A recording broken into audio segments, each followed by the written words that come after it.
Bonjour, j'espère que vous allez bien. Alors aujourd'hui, nous allons voir ensemble qu'est-ce que sont le stop loss et le take profit et quelles sont les techniques qu'on peut mettre en place pour bien les utiliser. Alors, je me trouve actuellement sur eToro, sur l'USD face au yen et je vais vous montrer ça tout de suite. Donc par exemple, si je clique sur investir et que je prends 100 $, donc je vais investir 100 $ sur l'USD face au yen, on peut voir ici stop loss et take profit. Donc on va commencer par le stop loss. Donc le stop loss, ça va couper automatiquement vos pertes. Ça n'ira pas en dessous.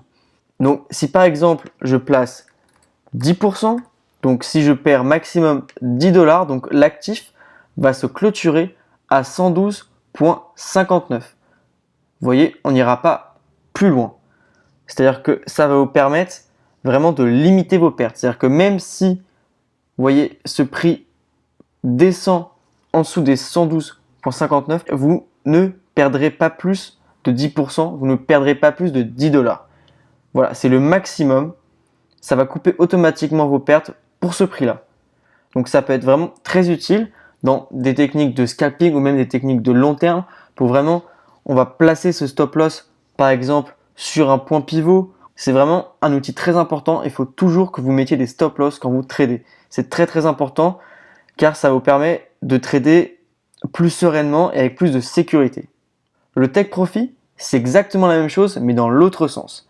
C'est-à-dire que si je veux gagner 10%, donc 10 $, voilà, le prix va se clôturer à 113,36. Vous voyez, on est à 112,98. Donc 30-40 pips plus tard, on va arriver à 113,36. Je vais gagner 10 $ et pour ce prix-là, voilà, ça va se clôturer automatiquement.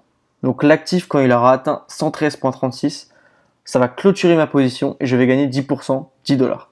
Donc c'est très important également car il peut y avoir de grosses variations de prix, ça peut aller très vite. Donc c'est important de bien définir son take profit en amont.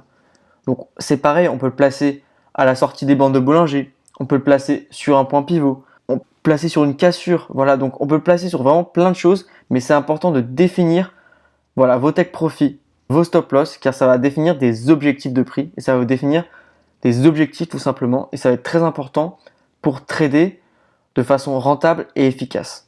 Donc je peux le placer bien sûr à 20 $, à 30 $. Donc voilà, c'est pas important, c'est juste que vraiment vous compreniez que ça va clôturer automatiquement.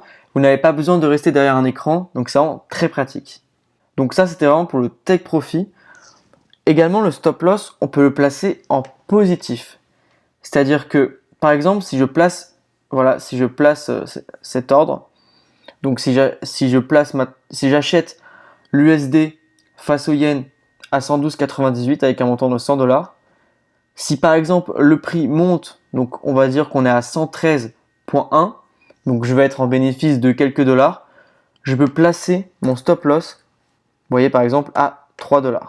Bon, ça n'a pas marché parce que je n'ai pas ouvert d'ordre, je n'ai pas placé de position, mais je peux le placer en positif.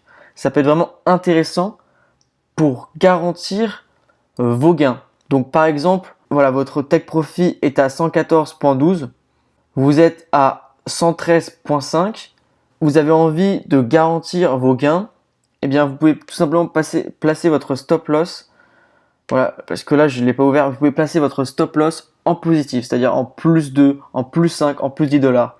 Et petit à petit, voilà, augmenter graduellement ce stop loss, le passer en positif mais avec des sommes de plus en plus importantes pour vous garantir vos gains, vous garantir votre position.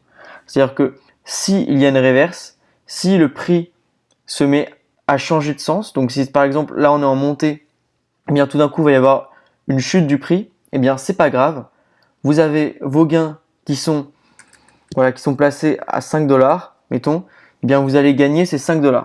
Voilà. Il faut bien sûr que pour que ce prix, voilà, pour que ça coupe automatiquement donc vos pertes ou vos gains, il faut bien sûr gagné vos gains. Vous ne pouvez pas mettre votre stop loss en positif si vous n'êtes pas déjà en positif sur votre position. Il faut déjà que vous soyez à plus 50, plus 10 pips, plus 20 pips, plus 20 points et vous pouvez placer votre stop loss en positif. Donc ça, c'est vraiment une technique très intéressante pour garantir vos gains. Vraiment toujours trader avec un stop loss, un take profit. Je vous invite à regarder nos autres vidéos. On se retrouve bientôt dans une prochaine vidéo. À bientôt.